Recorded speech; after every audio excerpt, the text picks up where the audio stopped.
Hey guys, just want to make this video and hopefully maybe help somebody. The biggest thing that's helped me on my journey so far has been recording myself, getting my cell phone out, putting it in slow motion, and recording myself shoot.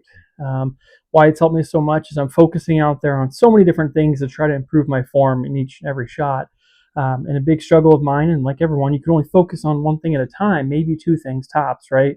And so for me, if I'm focusing on making sure my bow hand's good, making sure my elbow's not too high, making sure I'm getting that back tension. One thing is, like, I've noticed I've been working on is I pluck my hand kind of escapes my face a little bit, or I'll grip my bow, right? And these are things that I don't really maybe notice at the time because I execute the shot. I'm like, oh sweet, I got good back tension, or oh sweet, I didn't, whatever the case may be. I feel like, okay, I executed very well, and then I record myself, and I'm like, oh my gosh, my hand went to Narnia, went through the wardrobe and back, kind of thing, right? So these type of things I want to improve on. Now, full disclaimer, traditional archery in your journey is completely, your journey. And what I mean by that is there's guys like Dwayne Martin, I'm gonna point out, where he says do not copy his form, yet that dude is money with his shot. I mean, each shot is just, I'll never even be close to that. But I want to work on my form. And so this journey is different for every single person. So I don't have a coach nearby or anything like that. And so for me, recording myself, seeing what I'm doing wrong and try to improve on it, A, it's fun for me. I enjoy trying to get better at the sport. And then B, it does help me out quite a bit.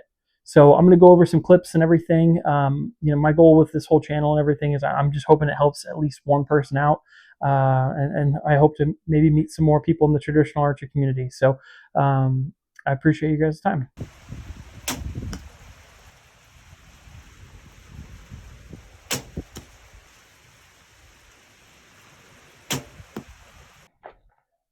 Watching those in real time, you were less likely to pick up on the finite details and those small little errors I made.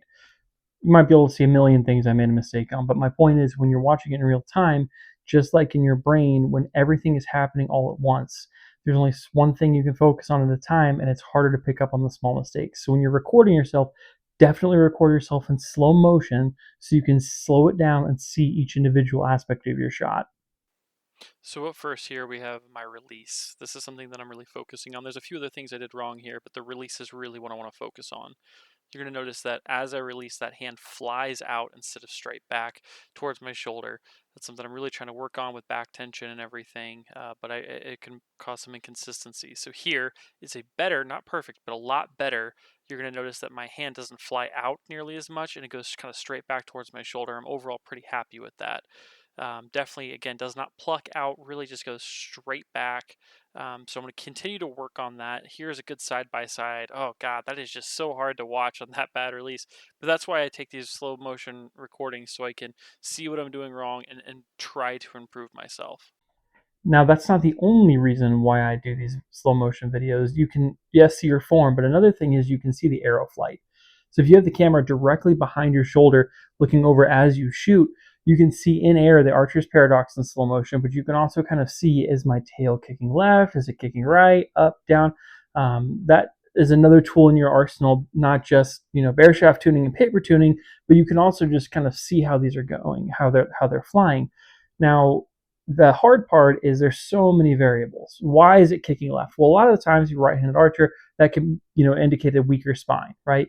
Well, not only that, but if you have a really poor release, which, as you just saw, I have a poor release, can also really affect that shot. So it's just using all these tools at my disposal will slowly but surely help me become a better shot.